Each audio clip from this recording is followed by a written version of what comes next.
Bang, Neeves knives. I'm Jared. My lovely wife Kara's busy, and we are about to do a full sharpening on the Kansept Kryo in, I think this was in D2, yeah, in D2. And we are using, I was just going to use some just the regular diamond plates, but I'm going to use my Neeves diamond stones because of the size and because I'm going to be using the corner of the stone to do my sharpening, because if you look at this blade shape, it has a slight bit of recurve. So let's get to it. This is soap and water. Some people just use water. Some people use oil. I use soap and water. It works really good on these Neeves diamond stones. And what I mean by riding the corner is I want to start right here in the corner at the heel, because I have to get the stone to cover this area right here. And if I just go flat, there's a gap. Let me spread this out.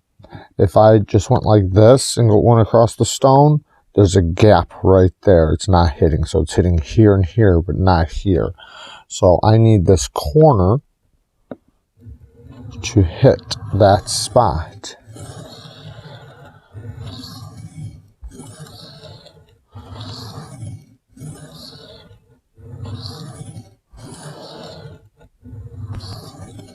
I definitely ride or use pressure towards the corner. Let me take a look. Okay, it's looking really good. This is the factory edge on this side. Let's take a look at it really quick before we keep going. So we have some chipping right in here from the use, from reviewing it. And this is after we just hit it a couple times. You can see the grip pattern's looking good. We don't have a burr all the way across, and I need to tilt my tip back. So when I get to here, I'm going to do that again.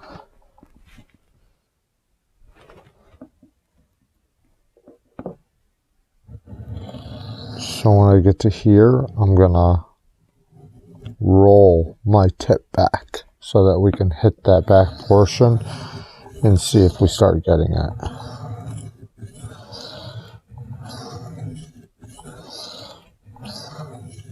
Being D2, I'm going to keep it nice and toothy. I'm not going to go all the way up stones. I'm just going to, I'm not sure. I might keep it at 50/40 micron. I doubt I'll get to 20/14 because that's when it starts getting to more of a polish. And we will sit here, chit chat, and talk some sharpening techniques while we're doing this. So I'm not doing my finger trick right now because I can't start like that, but technically I could if I wanted to. I would just put my spot right there so that when I'm going across the stone, I can tell I'm hitting it. And after you get used to doing it, you can kind of tell when, or, you know, like when you're hanging off the stone right here, where it's at on the heel right here. You can kind of tell, kind of like riding a bike. You know. So maybe I will make a mark just to make sure it stays nice and even though it's looking really good. Because it looks good now, but as you progress, I don't want to start changing. So I'm going to make a little mark just to do it. I made a mark, but let me see if that's right.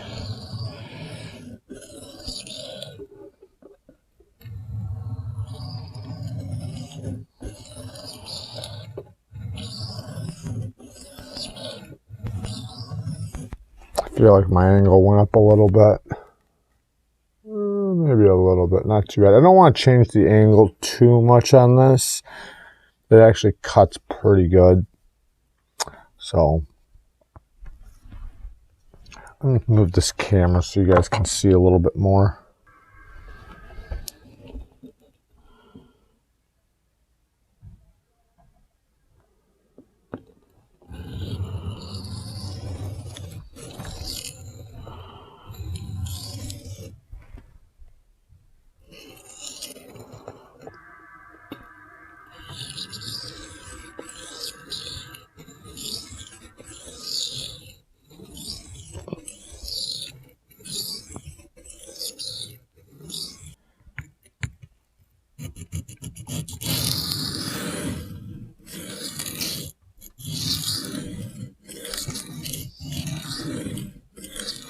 Sometimes when you first start on the other side, you need to get rid of that burr. It's okay to knock it off on a ceramic or something if you want to through these stones, because you're going to just create another one. But you can feel it dragging across the stone. If you're not good at feeling the angle, if you're starting at the corner, you can start here and then just go straight back till you get to the corner, then bam. You just keep, as you drag it forward, you try to keep the pressure, not heavy pressure, but pressure towards the corner of the stone.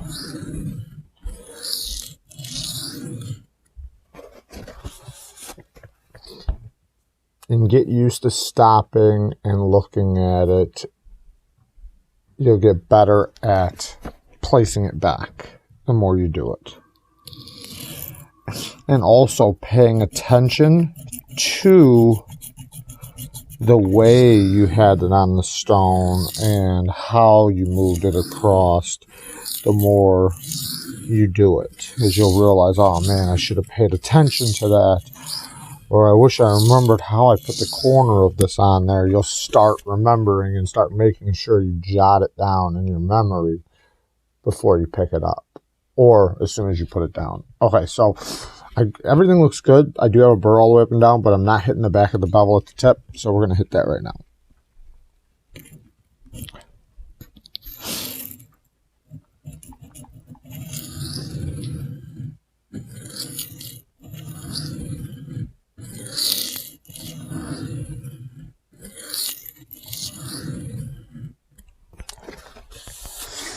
Make sure we're hitting it.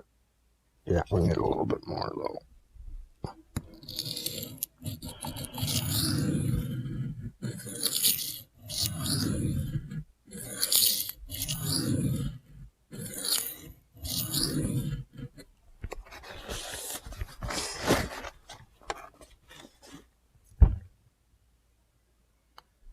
Just a little bit more.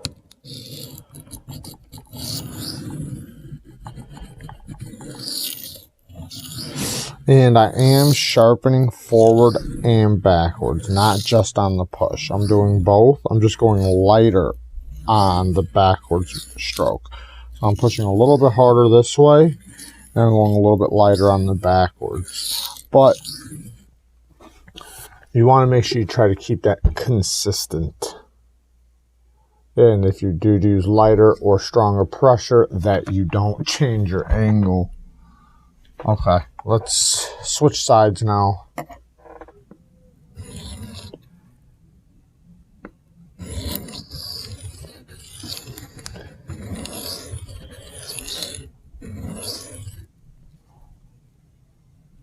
We are switching to that stone. We didn't do the 160/120 micron. We were actually doing the 100/80 micron. And now we are going to the 50/40. So this could technically be the last stone. And you see how fast that first one went, you know, and that's with me adjusting cameras, and even though I'll probably cut a lot of that stuff out.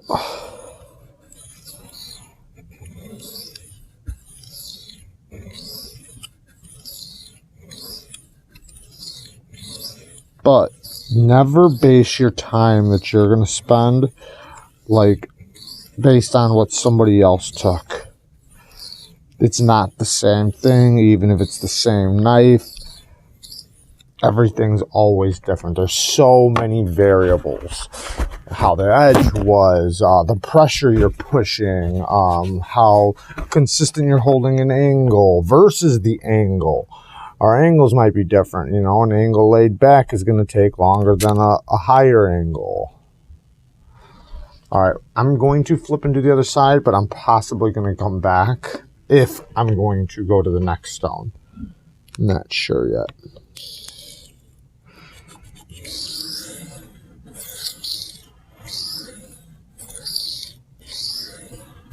Damn it. Hate when I do that. Try not to do that.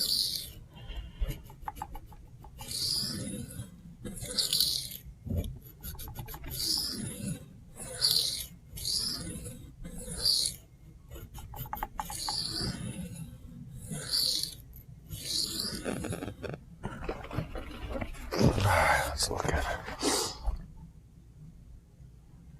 That looks pretty good.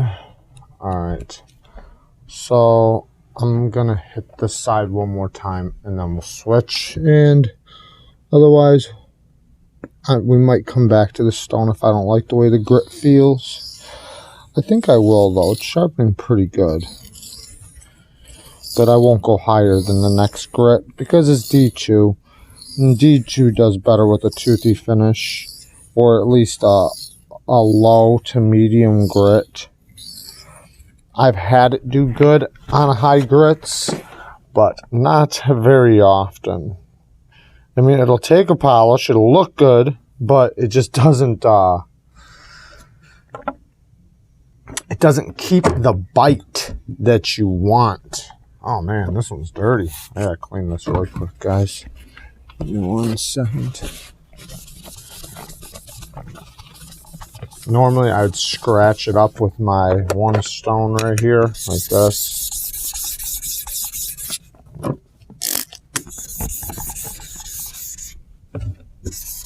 This is just basically removing the steel from the stone that winds up settling into the stone, and it will make it to where you don't sharpen as fast or you're not as productive basically. So keep it clean and everything works so much better, so much faster. All right, let's get to it. I was wondering if I should put you guys right. Let me move this stuff so we can put that. Oh man, I'm all over the place. And then you see how red it get, or how the color from the stone comes off. That can happen on certain knives or certain finishes on knives, like stonewash knives.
I might just bring it back to the last stone.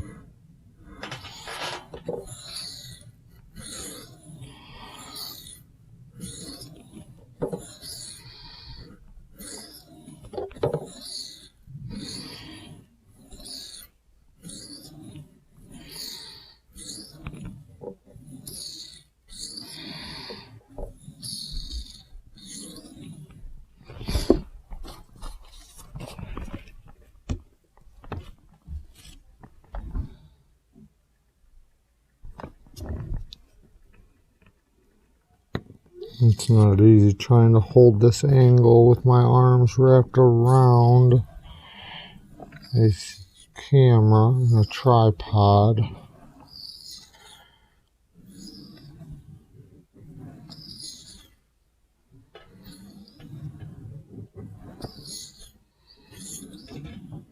But with practice, you learn to really feel the angle.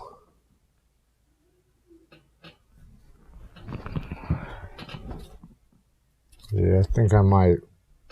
Let me knock this burr off first.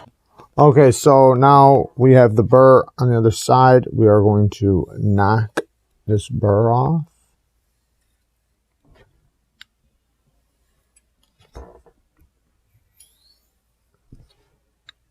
Instead of doing my 3-2-1 passes, I'm just doing it on this ceramic stone. It works very, very well.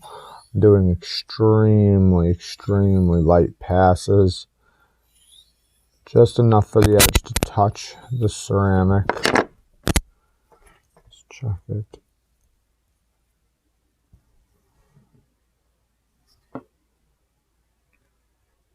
I normally wouldn't like to go this high of a grit with this D2. I almost want to drop it back down to the 50/40 micron.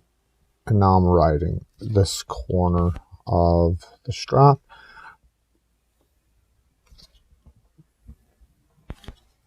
But yeah, I normally don't like to go this high with D2. We'll see how it goes. Regardless, it's very sharp right now. If I went any higher, it would lose its sharpness. But this stone, I think, you know, I don't know. It still has a lot of bite. Don't get me wrong. A lot of bite. Yeah, it's actually pretty decent. But I wouldn't want to go any higher. Let's go take a look at the edge and we'll see how it turned out.